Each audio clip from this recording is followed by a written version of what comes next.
The opacity of acrylics, unique finish of gouache paints, and the transparency of watercolors. If you're a beginner, I'd understand if you would feel overwhelmed in choosing which paint works best for you.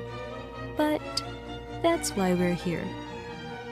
We will be enumerating and comparing the characteristics of these three paints as we try to paint our beautiful subject today, the flower of Ardisia kalimbahin.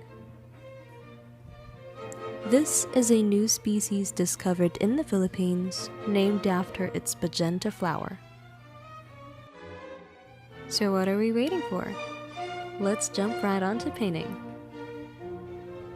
Starting with acrylics. We'll be playing around with some of the art materials Artillery.ph has sent me, including these Art Rangers Acrylicolor 8-piece pastel set, and Art Rangers Acrylicolor 8-piece acrylic set. These come in tubes, which gives you more control on how much you can use per painting. Acrylic is an opaque paint, and it's known for its paste-like texture. Well, at least for most.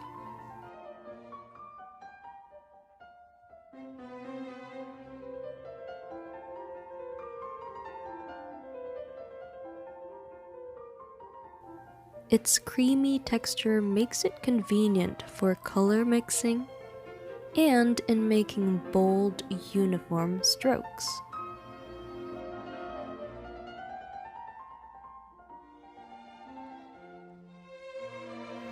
It also gives a shiny, nail polish-like luster once you have applied it on your painting surface. However, once it dries and settles in, it's permanently fixed and you can't reactivate it with water. Think that makes it a tough medium to try? It actually makes it very forgiving. The fact that it's so opaque makes it easier for you to cover up the first layer, no matter how dark or light the color is. So let's say you want to place a white paint on top of a black paint. It will have it covered. That would of course depend on how much you put on top of it. I'm currently pre-mixing my palette so we could start drawing our subject today. In acrylic, color mixing beforehand is a necessity. Here I'm mixing a bright pink color and making a swatch of it right here.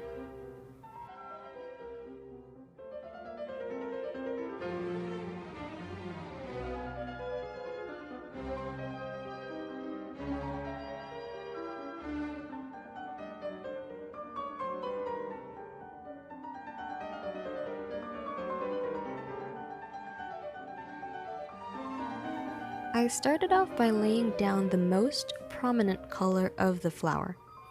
For me, that would be light pink and light yellow. After that is a series of layers, and I'm not pretty worried no matter how dark or light I place, because again, I'm just building on layers. Acrylic is all about layers. You can either start with a dark background or a light one, depending which color is most prominent color you see in your reference photo.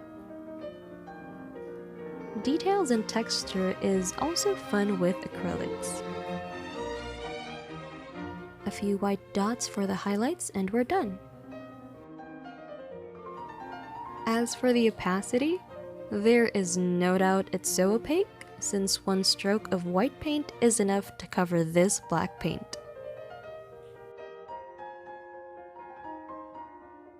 Now for gouache. I have this Himi Mia gouache again sent by Artillery.ph, and this is otherwise known as jelly gouache by most artists. I don't know why, but we'll find out soon. The cover comes with a plastic pellet, which is just perfect.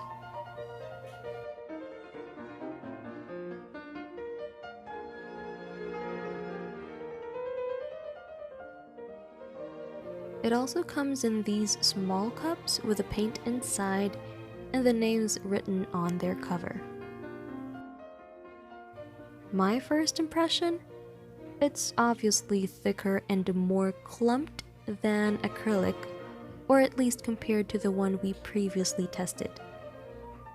I can say it's more of a mixture compared to acrylic paints, which are more often than not evenly mixed so you only see one face.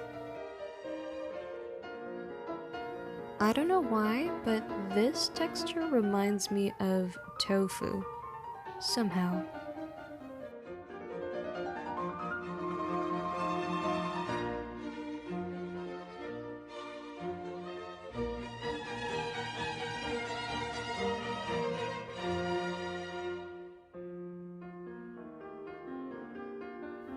Now for the fun part. Let's open each cups and place them in their slots.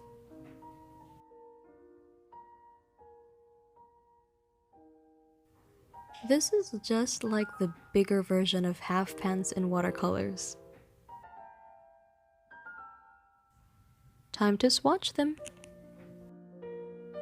One thing gouache is known for is its matte texture once it dries, as you can see here.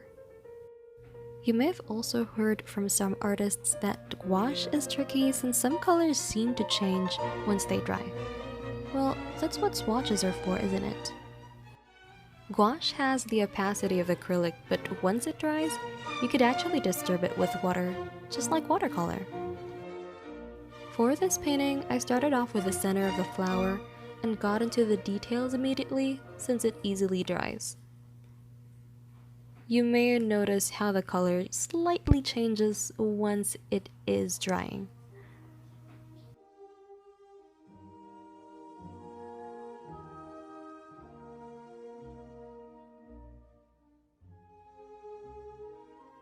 Time for the petals! Again, I'm not extremely worried if I cover the entire thing with the dark areas first, because I know I could still layer the lighter colors on top of it later for the highlights.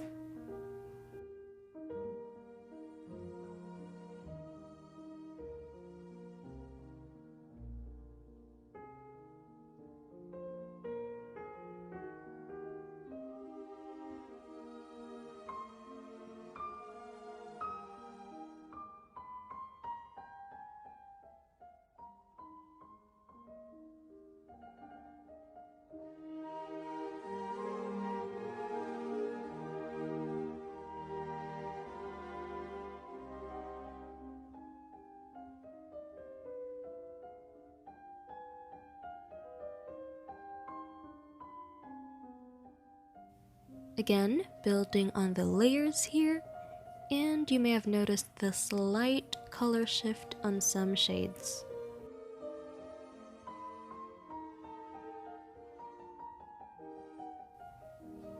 Dot dot dot for the highlights, and we're done.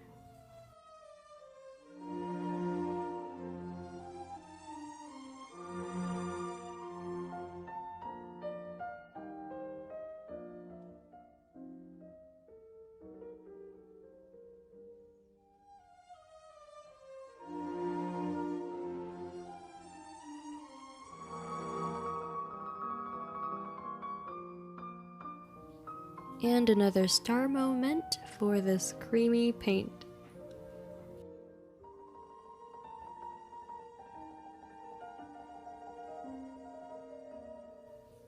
See the matte finish right here? One of the disadvantages for these paints would be you can't help but mix them with other paints. Well, I guess you just have to be extra careful. Now let's move to watercolors. Among the three mediums, this one is water's best friend. It's literally mixing the pigment with water because, well, it's water soluble. One skill you definitely learn here is water control. In watercolor, you have to be very careful of your lightest tones. As it is a transparent medium, you can't layer a light color on top of a darker one. So to make the highlights remain white on this flower, you can either do negative painting or stay away from the white areas, or use a masking fluid like what I did here. A masking fluid is a useful tool that dries up like glue, so it acts as your assistance. This way, water won't flow in that area you have covered. Once the painting is done and everything is dry, you can actually remove it. One thing that makes watercolor unique from the two mediums would be the fact that you're actually staining the paper instead of layering paint on paper, just like how you do it with acrylic and gouache. This implies then that watercolor relies on a good type of absorbent paper for you to come up with a great piece. Unlike in acrylics, you can use primer on any surface and you could be ready to paint. In watercolor, paper makes all the difference. It carries your water and it's your way to a masterpiece. Removing the masking fluid here to reveal the lighter areas. In terms of opacity, watercolor is a transparent medium, so you could actually see the pencil mark I made for this box. The lighter color also is not that strong when you layer it on top of the darker color compared to the other two mediums.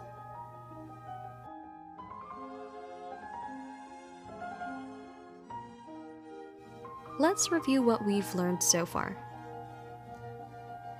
So with gouache, it definitely gives you a uniform, matte texture. As you can see here,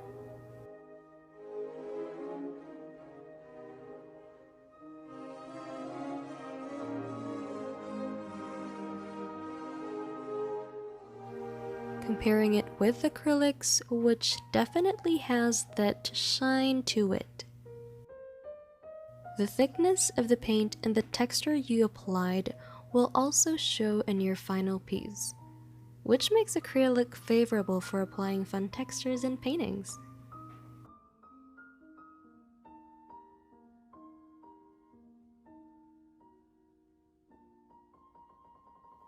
As for watercolor, it doesn't have that shine nor that matte finish. It's just stained paper.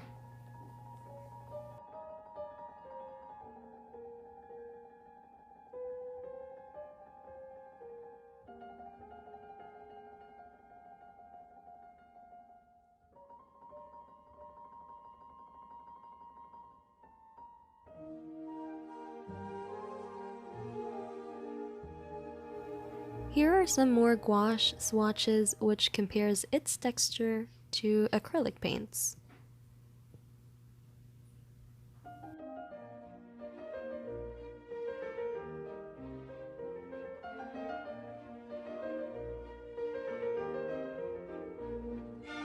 And these are the acrylic paints from that Art Rangers 8-piece pastel set.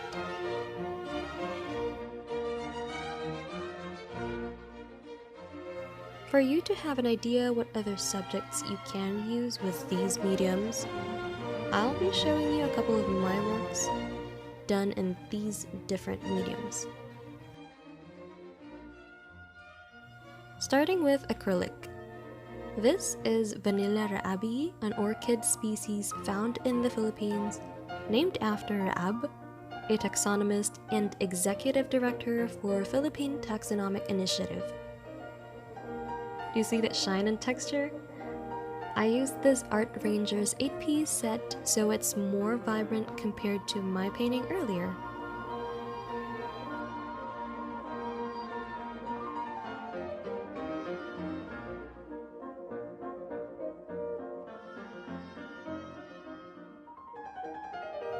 Next up, you may have guessed it, the matte finish definitely gives it away.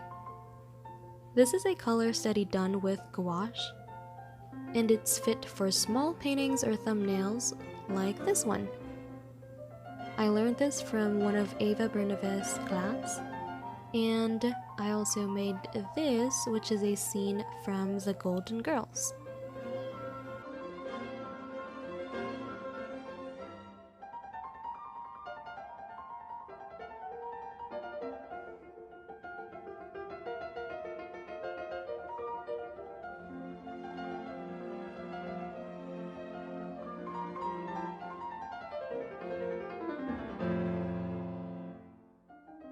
Last but not the least, watercolor.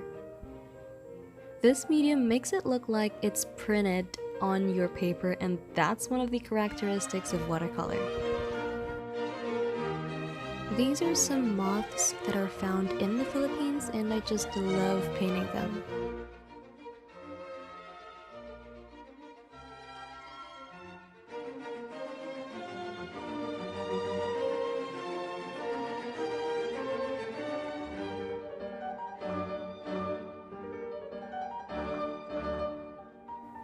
And our very own Philippine tarsier. The details here took so much time, but it's definitely worth the wait. Thank you so much for staying until the end of this video. I do hope you've learned something today, and I hope you can now at least have an idea what medium you would want to try first, or what you want to try next. Which among these mediums resonate more to your style? Let me know in the comment section below, and I'll see you next time.